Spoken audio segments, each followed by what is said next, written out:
Hello and welcome into this week's edition of the BTN SU Volleyball Show. After 9 straight losses and over a month without a win, the Hoosiers finally broke the schneid Saturday in Piscataway, New Jersey. The Hoosiers dominated the Rutgers Scarlet Knights, winning 25-18, 25-14, and 25-17. The sweep was preceded by a straight-set loss Friday night for the Hoosiers in State College to number 8 Penn State. However, that matchup felt irrelevant compared to the victory Saturday night. So how did the Hoosiers finally end up victorious, and what does this mean going forward with 3 weeks left in their season?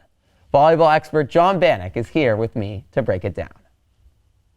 Now, John, obviously Rutgers is one of the worst teams in the Big Ten. They had the worst record overall in the Big Ten, but the Hoosiers had a 9-game losing streak. They'd lost to some bad teams, including Iowa, who had lost to Rutgers. So what made this game different that the Hoosiers finally broke their 9-game losing streak? Well, first off, I've been on this show for 3 weeks. Can we rejoice the Hoosiers won a volleyball game? They did. They won. Thank the Lord. It feels a little tiring every week recapping the losses. It does, recapping the losses and explaining how we're going to move on from this. But this weekend we got it. We finally got it. It was in New Jersey. And I think the main thing that brought the Hoosiers the victory was their depth. So Brianna Edwards had a great game. She had 13 kills, which is usual from her. She's usual putting up good numbers in kills. She leads the team in kills, leads the Big Ten in kills in a lot of ways. But depth really showed when Deja Lofton, Jackie Armour, and Megan Sloan all put up 7 kills. Also, freshman Emily Fitzner had a huge game with a career-high 36 assists, and that was a team leading for the night. Also, a team leading 9 digs. So from a lot of different people on the roster, up and down, you really saw great performances, and that's what the Hoosiers needed. They needed that consistency to bring them a victory, and Coach Steve Aird, he got it. Yeah, the Hoosiers have struggled with hitting percentage all year long, especially in this 9-game losing streak. They've sprayed airs all over the place. They've tried to out-hit teams, which hasn't worked because they haven't been able to consistently over 3 sets be able to get kills and really overpower a team, and they were really able to do that on Saturday night. Yeah, the Hoosiers sit at a 186 hitting percentage in terms of all year, and that sits at second to last in the Big Ten. So really it was impressive as Saturday night they were up to a 356 hitting percentage, and you're right, it really did show, and it was a really big helpful point for them in getting the victory. And the Hoosiers did also switch their lineup changes, a lineup change a little bit as well. They went with a little bit more experience. Bailey Lebo started at libero. Harley Armstrong, the freshman, has had an up-and-down year handling the ball defensively. And they allowed Lebo, who had set a school record last year in digs for Indiana as a freshman, but Armstrong had actually started the year. Lebo got the start in Piscataway. That ended up working out. I think Coach Ed was just looking for the right recipe, and everything kind of finally clicked against Rutgers. Finally.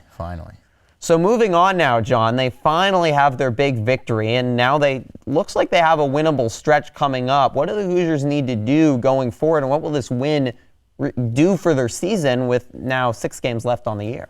Well, it seems simple, but the Hoosiers need to hold on to this. They need to hold on to this confidence. Any team that's coming off of a 9-game losing streak, no matter what sport, is going to have a newfound confidence when it comes to moving forward. So can the Hoosiers hold on to this? Can they keep this consistency going? We've talked about in weeks past how this year they've been really good at getting in tight matches with solid teams or good teams, but always ending up losing.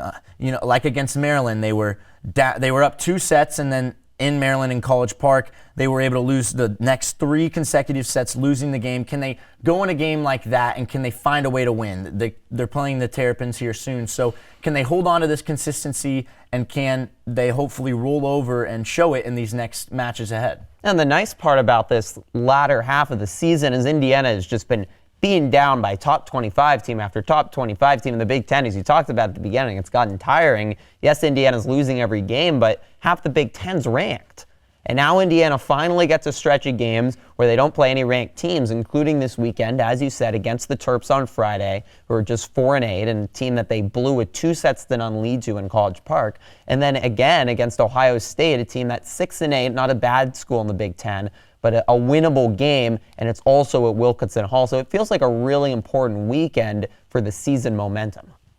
Yeah, I agree. And also with the Terrapin game this weekend, you really look at revenge too. You look at a team that you think that you should have beaten. You were up 2 sets against, and you lost 3 consecutive sets. It was on the road. Now you're coming home. You play them again. You finally won a game. So honestly, this is going to help a lot in terms of the revenge factor. We lost to this team, IU is thinking. We are not going to choke away a game like that again. And this is also going to help us get a win streak going for the first time in a while this year. So it'll be exciting to see the Hoosiers play this weekend and how they do. The Hoosiers haven't won multiple games in a row since Big Ten play. And we'll finish with this. What is the key this weekend if Indiana could put together a winning streak?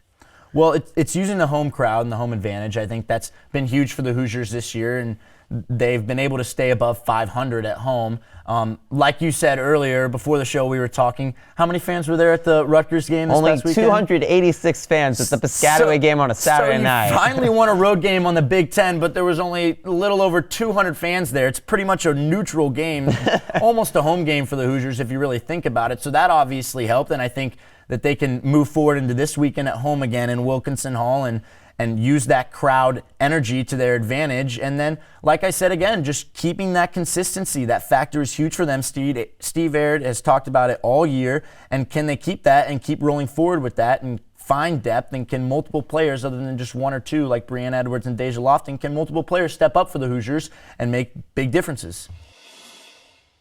Well, it will be an interesting and maybe season-defining weekend for Indiana. The Hoosiers face Maryland for the second time this year, Friday night at 7 p.m. in Wilkinson Hall. The Terps have lost 5 matches in a row in straight sets, but as we mentioned, Maryland did beat the Hoosiers last month in College Park in 5 sets, coming down from 2 sets to none to win. The Hoosiers will then return to Wilkinson Hall Saturday at 5 p.m. to face Ohio State for the only time this year.